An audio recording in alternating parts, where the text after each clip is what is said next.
Well, hello, everybody. It's October 2nd. Welcome to Cost Conundrum, Why Excess Liability Premiums Can't Keep Up with the Risk. I'm Marketing Manager Sherry Branson, and thank you so much for joining us today. I'm now joined by Kevin Davis, the president of Kevin Davis Insurance. Hey, Kevin. Hey Sherry, how you doing today? Doing great, thank you. Doing great. How are you? Pretty good. How's the weather? Oh, beautiful, beautiful. We're getting a little rain from that storm, that hurricane that's offshore, but Oh, um, but it's actually kind of sunny right now, so it's not bad. We're not getting much of the storm. okay. Well, that's good. That's good. Yeah, how is it out there in LA? We're finally getting nice weather too. Finally, I mean, it was really hot September, Or but was it? October's here. October 2nd, right? I mean, it's just Yeah, I can't this believe it. year, unbelievable how this year is flying by. I know, I know. Here we are, fall, pumpkins, Yep. Halloween. Before you know it, Thanksgiving, Christmas. I mean, it's just, yeah, it just flew right by. It Yeah. really went fast. Mhm. And Kevin, we're going to do a topic that you and I haven't done in quite a while. Yeah, and guess what? It's way overdue because this umbrella market right now is a nightmare. I mean, there's words like volatility that pops in the head. There's so many different words that describe what we're going on. And our goal today is really to talk about it. We want to discuss what do we see as the problem? Why the rates are going up? Why they continue to go up? Why carriers are dropping out? What's happening out there? And then we're going to share practical steps that community association can follow to help them to really monitor their association so that they don't end up with one of these situations where, oh my God, I can't believe we're being sued for X number of dollars and there's no umbrella policy for them to have. Absolutely, absolutely. There's some really big claims that are coming up with excess and umbrella, and we're going to talk about those as well. And they're just getting bigger and bigger. So it's going to be great, really important information to help you protect your community association and help your customers be aware of what's going on in the industry.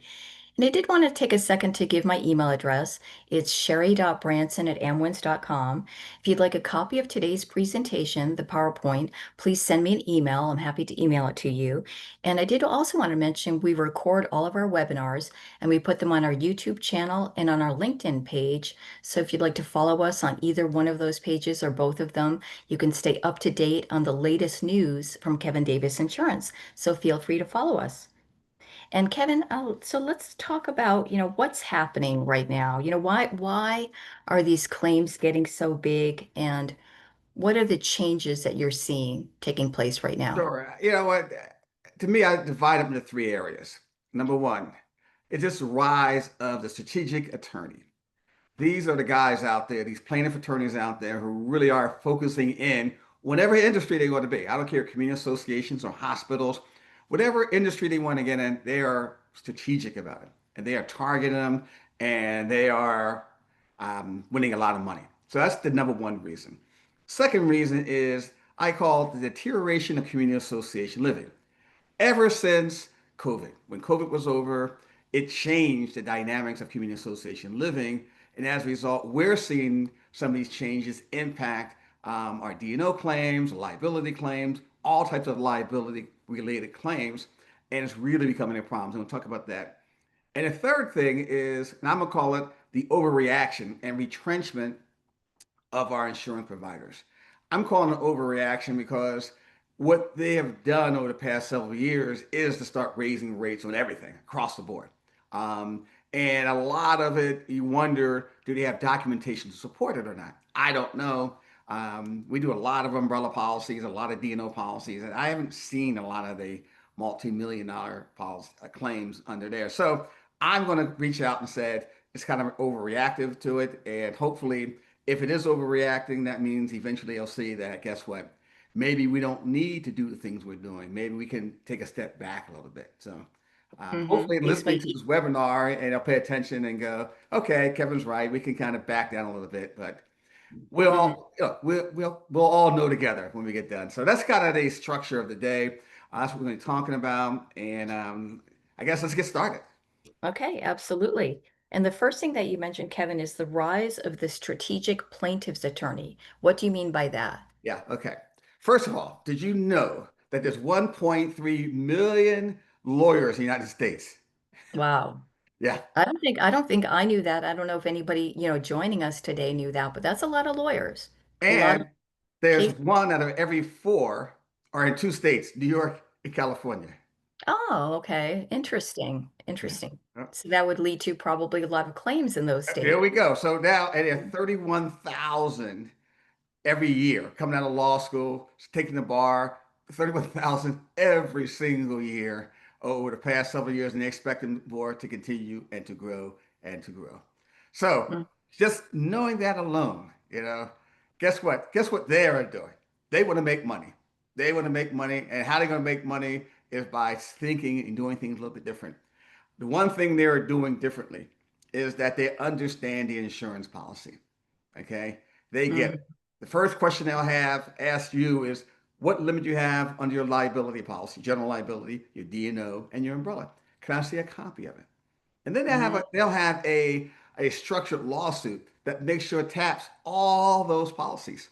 So they're going to say, okay, well, slip and fall, boom, we'll put it under the GL. But no, the board breached the fiduciary duty because they failed to monitor the situation, and therefore it's there. And we're going to say there was pain and suffering involved, so we're going to put that umbrella carrier involved.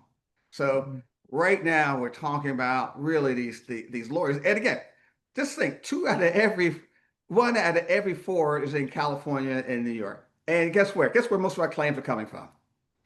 California, New York. California and New York. And Hmm. if you look at numbers two, three, four, all the way down, guess what? It starts from Massachusetts, goes all the way down to Florida. Hmm. Okay. Hmm. Except South Carolina. South Carolina has less than 10, about 10,000, 12,000 lawyers. Everybody else has over 30, 40,000 lawyers out there, Oh, all that's up and down the interesting. East Coast. Then you got Texas and California kind of by themselves. And then you got the Midwest that has a bunch. You're talking about Missouri and Michigan and Illinois. But most of that other part of the country, they don't have lawyers. And guess what? We don't see a lot of claims in there either. Ah, so it's all connected to the number of lawyers in a particular area. That makes total sense. Yeah, Yeah, yeah, and like you said, they do have to make money, and they're going to look for ways to make money any way they can. yeah, yeah, yeah. Which leads to the next problem that we see, and I call it the new legal reality.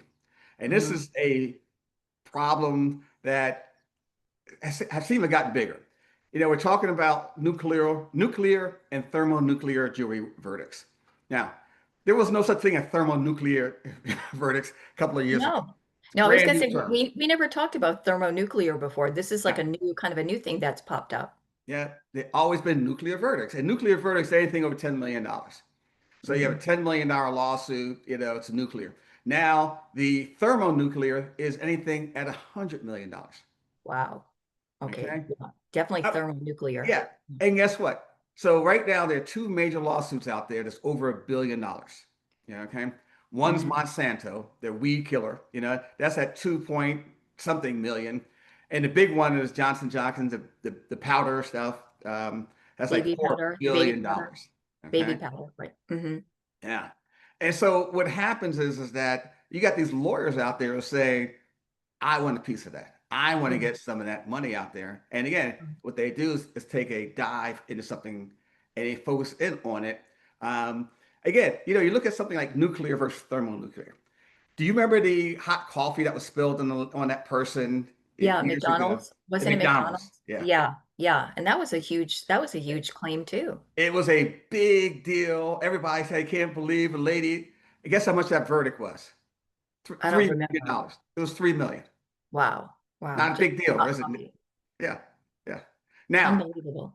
the same thing happened to Starbucks recently. Okay, they had to pay $37 million because the lid malfunctioned on it. 37 million. 37 million from a Starbucks.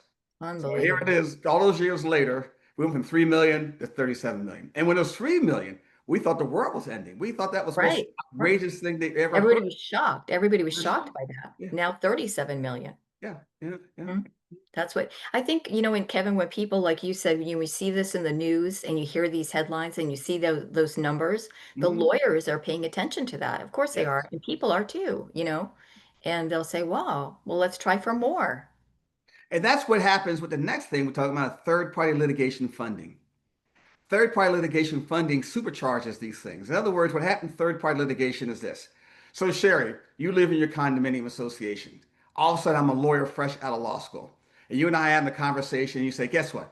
I can't believe the things my association is doing. Okay. They're not funding reserves. Okay. I see now the balconies are starting to have some issues. There's a gate there that's not working right. The pool hasn't been kept up. I mean, this place is a disaster, you know. And now on top of that, I'm trying to run from the board, but they said they didn't want any more women on the board. Now all of a sudden, I'm a new attorney, right? I'm saying I can clean up on this thing. But guess what? I just hung my shingle out the door last week, and I don't know what to do. How am I going to get the resources to be able to take care of your lawsuit? Well, guess what I can do now?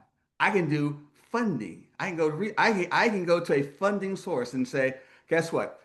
I got this great $10 million lawsuit out here pending. Okay, if you invest $2-3 million on there, you'll get five back. So you go to outside Oh, investors. wow. Outside investors for the lawsuit to Get, fund the lawsuit. get to fund the lawsuit. Wow. Wow. So they've gotten very creative with the financing behind the scenes. Yes. That Mm-hmm. again, that right there alone is a huge problem because one of the big problems lawyers have, they don't have all the resources to be able to keep these things going. They Mm-hmm. have to be able to settle them faster. They have to be able to, you just can't get all these people in there to handle some of these $1 billion claim or $500,000, 500 million, or just 10 million. So what you're Mm-hmm. doing now is you go out and you get funding for it. Wow. Incredible. And like you said, Kevin, if you're new, that's the easiest way to get the funding, to get it going if you're a brand new attorney. But even let's say you are one of the attorneys listen to this right now. Okay, you happen to be an attorney, listen to it, and guess what? I know now that guess what? I can all those lawsuits out there where the boards have been funded and reserved properly, deferred maintenance, discrimination, calling somebody name, all the bullying and harassment. Now all of a sudden there's a mechanism out there to help those individual attorneys, the sole support attorneys to say, guess what? I can handle myself too now because I have the money to be able to do it. I Oh, can, and guess what? It's a gamble. I can win $10 million. He'll get $3-4 million. Just invest 2 million. But guess what? If he doesn't get $10 million, he loses. right. Right. Yeah. So it is a gamble. It definitely is a gamble, especially So if you're right, so you're financing it. Now you've got that financing. And if you lose the case, then what happens? You yeah. know? So look what we have. We have a million lawyers out there, 30,000 a year coming in. They're highly specialized. And now they have funding out there. They know it's possible to get $1 billion lawsuit. Now all of a sudden what they're doing, now we are looking at community associations. Mm-hmm. They're saying, Mm-hmm. can I get the same thing? Can I really get that kind of money? You know? And right Mm-hmm. now, the largest condo community association loss I've seen was a 40+ million lawsuit that happened in Florida. It's a famous one. A judge was riding on the bicycle and he got hit by a car because the board failed to have proper notification, proper gates, and everything like that. It was $40 million one. You can look it up. You can just Google it, and it's in there. So we know there's a $40 million one out there. And Wow. I know we know there's more because we've seen them, but we've seen them 3, 4, 5 million dollars. But again, what we're seeing today is because of nuclear and thermonuclear verdicts, it can get up there. And as a Right. result of that, the insurance providers out there are panicking. Right. They're reacting to it. They're reacting Yeah. as Hmm. you would expect. Yeah. Mm-hmm. Yeah. Mm-hmm. So let's go to the deterioration part in community association living, because this is Okay. this is the part that you and I, Sherry, have been talking about for years. And again, Mm-hmm. since COVID, we have to really get people to understand that boards of directors out there have a fiduciary responsibility. They have to act within the best interest of the association without conflict of interest. That's what their job is to do. Again, if you have a 100 unit complex and each unit is worth $100,000, you have a $10 million corporation you are responsible for. Mm-hmm. Okay. Mm-hmm. And that responsibility you really have just three things you need to do. And guess what? You've done a okay job. You have to enforce the rules, maintain the association, okay? And you Mm-hmm. have to collect assessments. Okay. That's it. Those are the three main things you have to do. The problem though is you do one of those things wrong, boom, now you're talking about a lawsuit. Now, Mm, the question is, how do you limit a lawsuit to it just being defense costs only, not to get into the millions and millions and millions of dollars? So that's mm-hmm, our goal, mm-hmm, is to say, yes, it has deteriorated, but our job is to say where deterioration is coming from and what can we do about it. So, mm-hmm. We're helping to educate people in the industry so they don't make those mistakes, or at least try to limit the amount of liability or risk that they're facing. It's through and basically, educating people and we'll talk about four different areas. Number one, it could be deferred maintenance. Number two is financial and reserve weaknesses. Number three is board member breach of fiduciary duty and decline in civility. So those are the four areas that really are, when we talk about the issues, it boils down to those four things. These are the things that we're going to see either defense costs only or millions of dollars in lawsuits. Okay, so number one, deferred maintenance. Listen, that right now is the biggest problem. If you have an association, community association that was older, it was part of the 20th century. It was built during the 20th century. It is an aged community. mm-hmm, Face the mm-hmm, reality. If you're 19 anything, it's a 19 anything starting date, you're an mm-hmm, aged community. Now, you and I personally, we're not aged individuals. But if we were, year 2000 on, before that, mm-hmm, we're age community. As a result, deferred maintenance is a problem. We're talking about mm-hmm, life safety, we're talking about physical structures, we're talking about plumbing, roofing, all those things. They have to be maintained. mm-hmm, The biggest problem that we see in community associations is failure to maintain these areas. mm-hmm. And as a result of failure to maintain, we had the building collapsed in Surfside. Surfside, Just years Surfside. ago. Yeah, And as a result of that, that changed everything. That it changed changed everything. everything. We have Mm-hmm. legislation now in Florida. We have legislation in California. We have legislation in different states right now saying, guess what? We're worried about the physical structure. In California, we're worried about the balconies. You know, we're Yep. worried about it because Yeah. guess what? Board members, you're not doing what you're supposed to do. You have a fiduciary responsibility to maintain the association. And the Mm-hmm. number one area is all that common area, that common space you have has to be Mm-hmm. maintained. Mm-hmm. Failure Mm-hmm. to maintain these common areas Mm-hmm. can Yeah, result in millions of dollars in yeah, I damages. think some board members might think when they join the board, Kevin, they're going to worry about the landscaping and maybe the pool and the gym, but they don't realize that the building itself, Yeah. the structural integrity of the building, that's also huge. And again, all you have to do is get a reserve study. Study will tell them what they need to do. Mm-hmm. And the problem is either A, they won't get a reserve study, or B, they'll get it and put it aside and never fund it, Mm-hmm. or they'll fund it and never use it. Surfside put money away for the for the repairs. Yeah, They, they had the money. They had the money for the repairs, yeah, right? But they they didn't didn't spend spend it. it. They They didn't didn't spend spend it. it. They didn't spend it. Yeah, Yeah. unfortunately. Yeah, Yeah. so they knew it had to be done. Yeah, yeah. So that's Mm-hmm. number one, deferred maintenance. That's where a lot of claims, if the boards don't handle it properly. All right, number two, financial and reserve weaknesses. This is a big deal because people are happy in associations if you do your job right, if you pass the assessment, enforce the rules, and everything like that. However, when I say I need a special assessment, guess what? What do you They're need not special assessment for? Do you have the authority to do it? Okay. right. We're going to raise the assessments. Wait a minute. What do you mean you're going to raise the assessments? For 10 years, we had assessments the same as they have been. They've been structured. They've been sound. Why you want to raise them? You don't have the authority to do that. Right. You know, Right. Right. they're wrongfully applied. You know, Mm-hmm. I just yeah. saw last week Florida Association wanted to do a $10,000 special assessment, and everybody's up in arms about it. They're all, Mhm. yeah, yeah, Yeah. and they're even bigger than that. They're Yeah. bigger than that.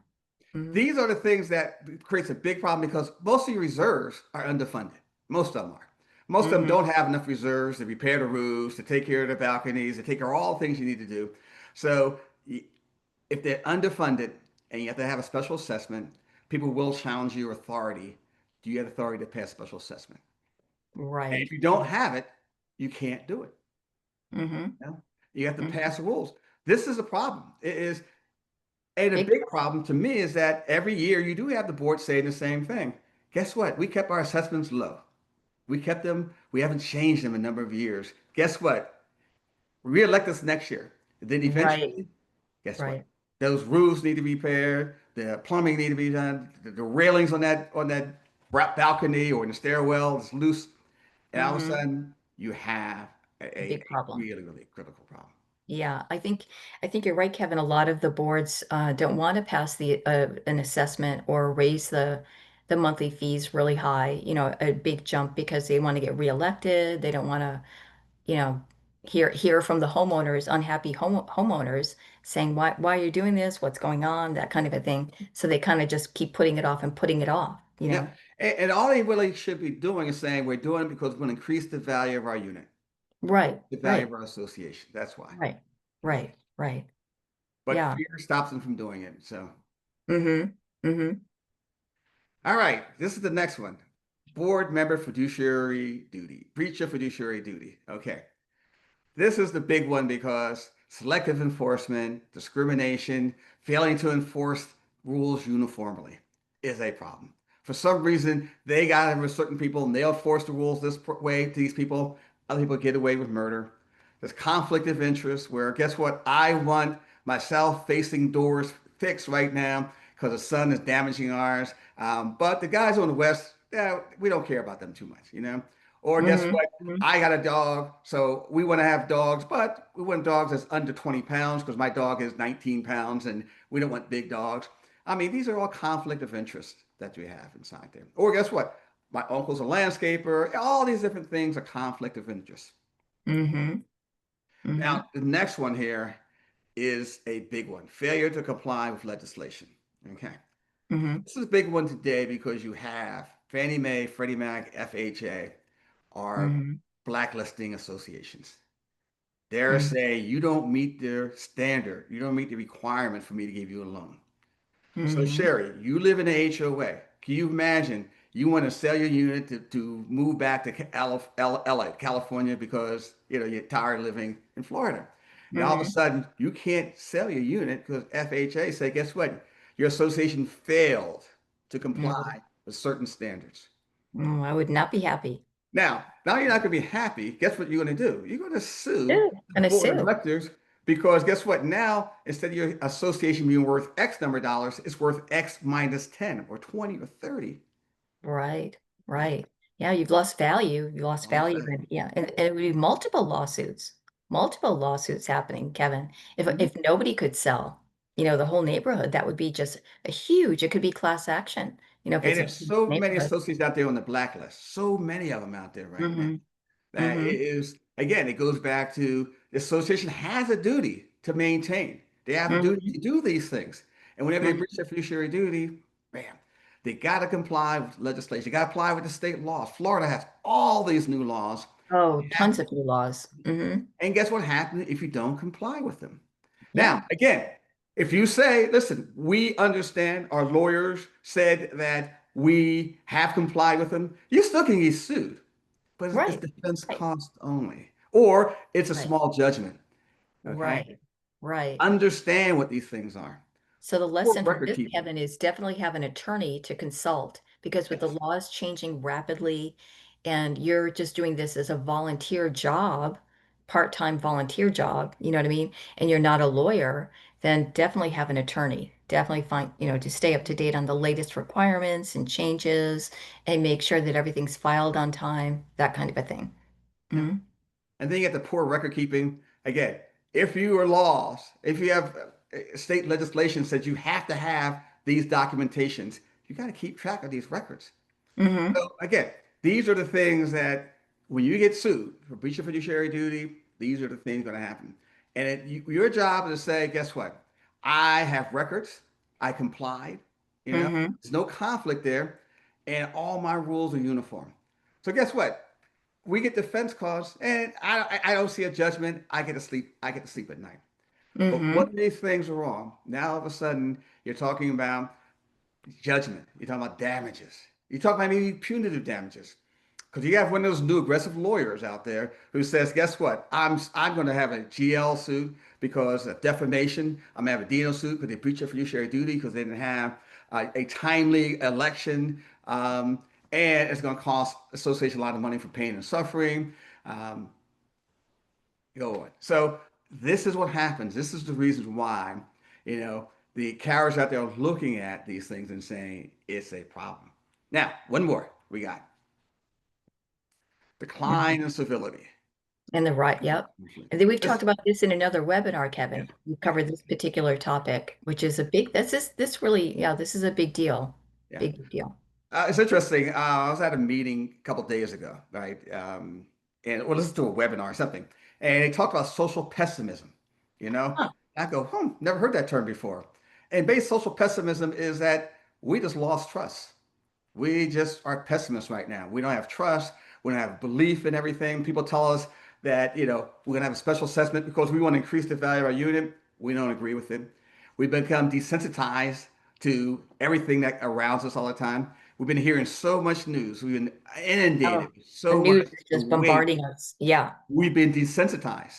When, Yeah. when Yeah. somebody says, guess what? We're going to raise a special assessment. We're going to raise assessments to make sure that we can repair the roofs so we can continue our values, can continue to increase the value of our association. Guess what we're going to go? Oh, no, not again. I'm tired Hmm. of hearing about this. Right now, Hmm. social pessimism is creating a really bad problem for our community association. It's creating that new challenge because, again, you can be doing a good job in terms of collecting assessments. You can be enforcing the rules. You know, you can be maintaining association, but right now, because of that pessimistic attitude, we Hmm. just don't believe it. And we become Hmm. desensitized to the point that we don't even care anymore. Anytime you Hmm. have a meeting, you start smiling, we don't trust you, you know. Hmm. Yeah. I Yeah. mean, that's the world we live in. And if Yeah. you're a community Yeah. association board member, what do you do? Hmm. It's not really much. It Yeah. creates defamation, reputational damage. He did a whole webinar on reputational damages alone, where my Hmm. feelings are hurt. Yeah, I Yeah. want to become a board member, but you hurt my feelings because you said I wasn't qualified. Hmm. You Hmm. know, and I'm That happened. qualified. That happened last year at my association on social media. It's the first line there.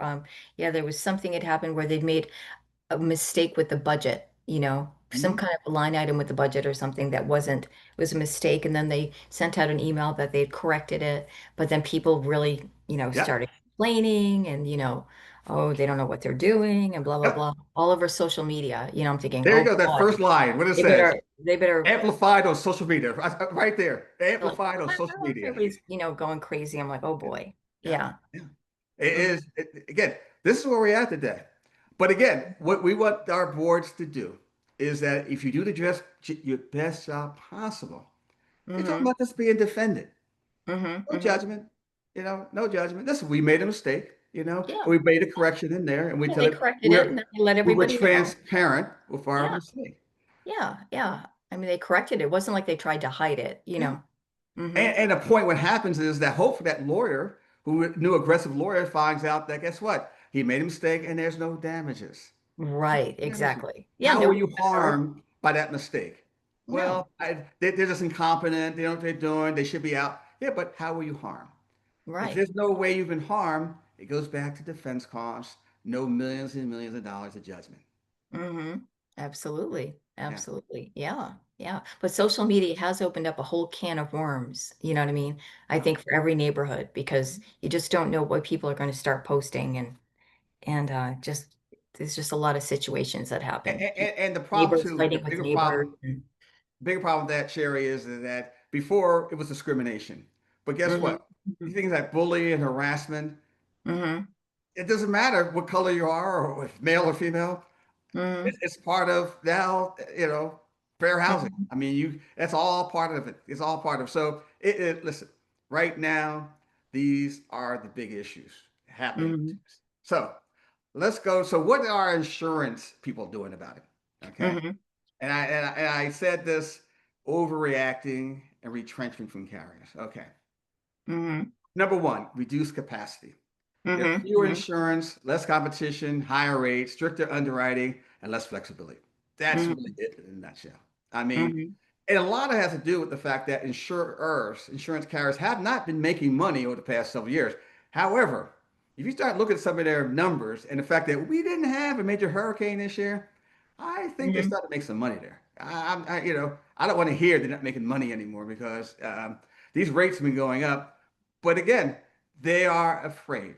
And nothing's worse than an afraid insurance carrier because when they started getting in fear, all they can do is go, wait a minute, we're going to retrench. They We pull don't back. know. The word Hmm. uncertainty and insurance don't go well together. They have people in buildings and buildings. This all they do is look at numbers all the time to figure out what's the likelihood of there being a claim.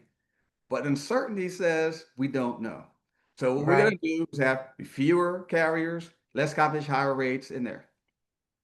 I Hmm. mean, think about it alone from the shrinking umbrella limits. I remember 3 or 4 years ago, you know, we can get $100 million, $50 million, no problem. I remember that. Yeah, Yeah. yeah. We're Yeah. throwing them out there like, 50 Like million, candy, 100 like million, candy. yeah, Hmm. for $5,000, $6,000. That was, Hmm. yeah. But Yeah. guess what? Those Now days are gone. Those days are we gone. can get 5, 10 million. We used to get Right. 15, no problem. I Now know. 5, 10 I million. know. Yeah. Now we get five. Yeah. Yeah. Yeah. Yeah. And a lot of associations took that, Yeah. Yeah. it's a larger association, high value, that kind of a thing, depending upon where they're located, if they had a lot of amenities, that kind of a thing. They wanted the higher limits, the really high limits. And the problem is, once you get a $50 million limit, you're going to say, well, guess what? I'm going to reduce to 15 or 10. No, you want to say, okay, give me the $10 million. And then I have to go to the surplus line market for another $40 million for $40,000, as opposed to $8,000 for 50 million before. So Right. Right. again, that's the problem right now. And it's a huge problem out there because it's hard to say, can you imagine what would happen at a $50 million limit? You drop it down to Mhm. 5 or 10, then you have a Mhm. lawsuit for 25 million, and you go, well, we reduced the limit because it was too expensive. Yeah. I mean, that's it. That's the problem. That's the big problem. And like you said, we were talking about the nuclear, the thermonuclear, the claims and lawsuits are just getting bigger and bigger, but the limits are becoming less and less. So yeah, it's not easy. Definitely not easy. Very And challenging. and the rates over the past 3 years are going up to 60%, up to 125% over the past couple of years. I mean, it's Mhm. just booming out there. And do I see the rates continue to climb? I don't know. I Hard to say. Hard to don't say. know. Yeah, The, yeah. the Plus worst, the the numbers worst of it double. is the worst of it is in high crime areas right now. Because right now Hmm. they have a score. They score the neighborhood, and you could be in a wealthy neighborhood. You could be in a wealthy association that happens to be in a neighborhood that is a crime, quote, crime neighborhood. And you guess what? You can't get a quote. Ah, You can't get a wow. quote. Wow. So it doesn't matter really the value of the association or the condos or the homes. The area, the zip code is probably what's High driving crime areas, there's driving it. apartments. If Mm-hmm. you got litigation heavy associations, these are the things that we're going, whoa, be careful. You know? Mm-hmm. You Mm-hmm. got older buildings, you got taller Yeah. buildings, you got buildings that are under 4 stories. Mm-hmm. They don't want to write those because it's easy to crime. Crime's easy in a 4 story association, Mm-hmm. okay, Mm-hmm. because of fire escapes and everything like that. So Mm-hmm. guess what? If you live in a 4 story, it's gonna be hard to get a quote. Mm-hmm. Find Mm-hmm. difficult. Um, Mm-hmm. So it's much harder for everybody right now. and again, you got more loss history. Instead of getting, we need 5 year loss runs instead of 3 year loss runs. Um, Mm-hmm. we, I remember before everything renewed automatically. Now, boom, you got to look at it with fine tooth comb. So Mm-hmm. again, the carriers are really at this point in time saying, guess what? We want to make sure that we're writing the best stuff. And we're going to look clear at it. We're going to Google it. We're going to Google your association. We're going to look at pictures of it. We're going to look as much as we can to make sure your association is worthy of a $5, $10 million limit. As opposed to 4 or 5 years ago, $100 million for $6,000, you can have it just by filling out an application, and we didn't care what was on it. Yeah, it was much easier, much, much easier. Now, Mhm. like you said, they're looking at everything with a fine-tooth comb, Yeah, and they're yeah. being very picky, very, very picky about what they take. Mm-hmm. So let's give some risk management technique. Let's give some things that kind of can help Mm-hmm. our associations out there. Because again, at the end of the day, if you are looking for insurance and the insurance underwriters is going to say, do you have documented formal maintenance programs? Do you have Mm-hmm. maintenance Mm-hmm. programs? Do you have a written maintenance structure that you follow. That Mm-hmm. alone would go, oh, guess what? And guess what? The lenders are looking for the same information. Do Mm-hmm. you have board member training? Do you understand the importance of reserve study? And do you reserve? Mm-hmm. Mm-hmm. Yeah, You do know, you even have a reserve study? Are you keeping up to date with those? Mm-hmm. here's a new one. Do you have an anti-harassment? Because guess what? If you sue me because I've been harassing you and I go, oh, no, we don't have an anti-harassment policy, you're in trouble. Mm. Do you That's have a problem. a security policy? Okay.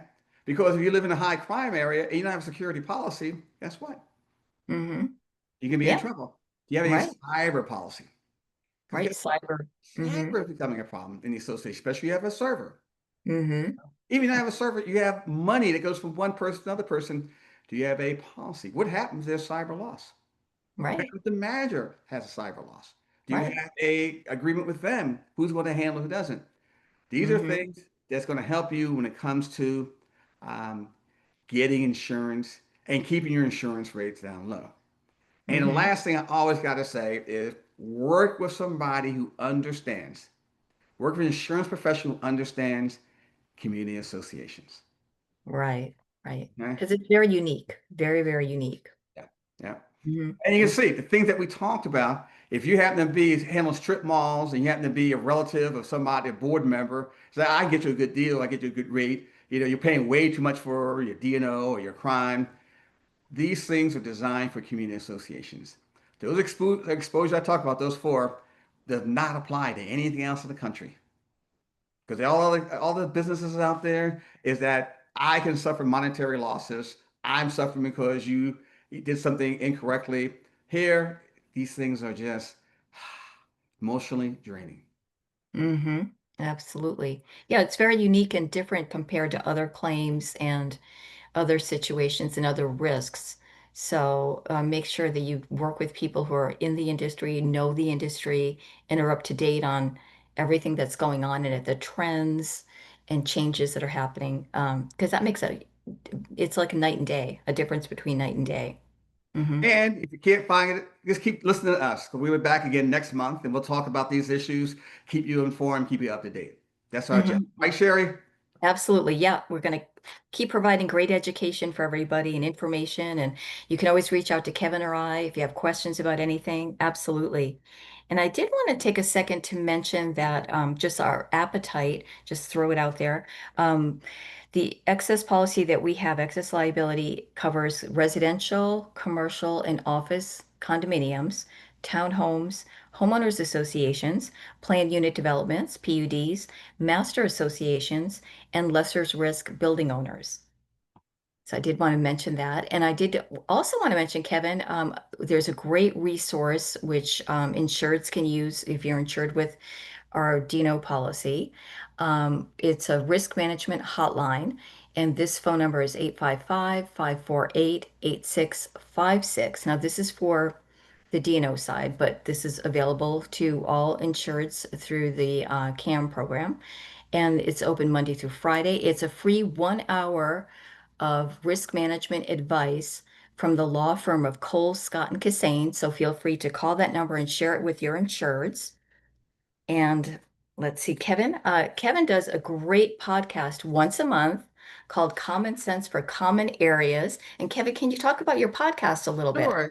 I tell you what, it's a weekly podcast, and I do it with two other people, and I'm there once a month, kind of talking about different things. So go to your how do you get your podcast and look us up. I mean, I think you'll be enjoying. These are conversations just between me and just talking about some of these issues. In fact, we'll do a deep dive into some of these things, um, but it's a conversation. It's a lot more fun and less formal. Absolutely. They talk about everything from reserve studies to property management issues, insurance, of course. They talk about insurance, but they talk about everything related to community associations. So it's a great resource, a great tool for everybody to listen to. They cover lots of great topics. So thank you, Kevin. Thank you for a great webinar today. Thank you for all the great information. And thanks everybody for joining us. I did want to mention one more time that if you'd like a copy of today's presentation, please email me at sherry.branson@amwins.com. Oh, and if anybody has any questions, Yeah. You got any Kevin, questions? do you have time for Sure. questions Let's if do a couple you have questions. time? Yes. Yeah. Okay, if anybody has any questions, feel free to type in the questions in the Q&A box. And if you don't have them now, that's okay. You can always email me the questions later, and I'll get back to you. And while you're thinking of your questions, if you have any, I also post the recording on LinkedIn and on YouTube. So feel free to follow us on either one. And it looks like we do have a few questions here, Kevin. Let's see Yeah. what we have. Okay, Jeff Lewis. Thank you, Jeff. He says, you mentioned that lawyers are looking at the policy limits to determine the amount of the lawsuit. Now that umbrella limits are lower, do you believe that will bring down the amount of the lawsuits? That's a great question, Jeff. You know Great what? question. Well, that's the reason why we did it. Well, it's not we. I mean, it's a matter that the Area. carriers know Yeah. that. Yeah. And what they're saying is that we know we can have $50 million damages. We didn't think it's possible before. So we just don't want to be in that position to say, guess what? We give you $50 million limit for $8,000. We don't even want to be in that market anymore. So basically, they're just retrenching. We hopefully look. Can we? There's no going back. There's no. We now officially have billion-dollar lawsuits out there. So just think that we can turn that clock back and go, okay, we're not going to do that anymore. That's tough pill to swallow. So I doubt Yeah. it. I doubt it. Yeah. Yeah, unfortunately. hmm Mhm. And Dawn Becker Durnan, she says, thank you. This was awesome. Thank you, Dawn, for joining us. We're Yeah. so Thanks, Don. happy to be here Yeah. today. Mhm. And Aaron Burns says, what is the email for submissions for homeowners associations? I'll just give you my email, Aaron, and then I can set you up with a login through our operations department. My email is Sherry, SHERRY, .branson@amwins.com. So feel free to send me an email, and then I'll have the operations people give you an official email. And Yaritza, could you please share your slide on what you can write again? I can email you the list, Yaritza. I'll send it to you. If you want to send me an email to sherry.branson@amwins.com, I'll send you what our appetite is. Great. That's Well, it. thank you, everybody. Thank you, Kevin, for a great webinar, and have a Excellent. great rest of October, everybody. And Yeah. we'll see you soon. We'll see you Yeah. next We'll see week. you next month in November. Yep. All right. Take care. Take care.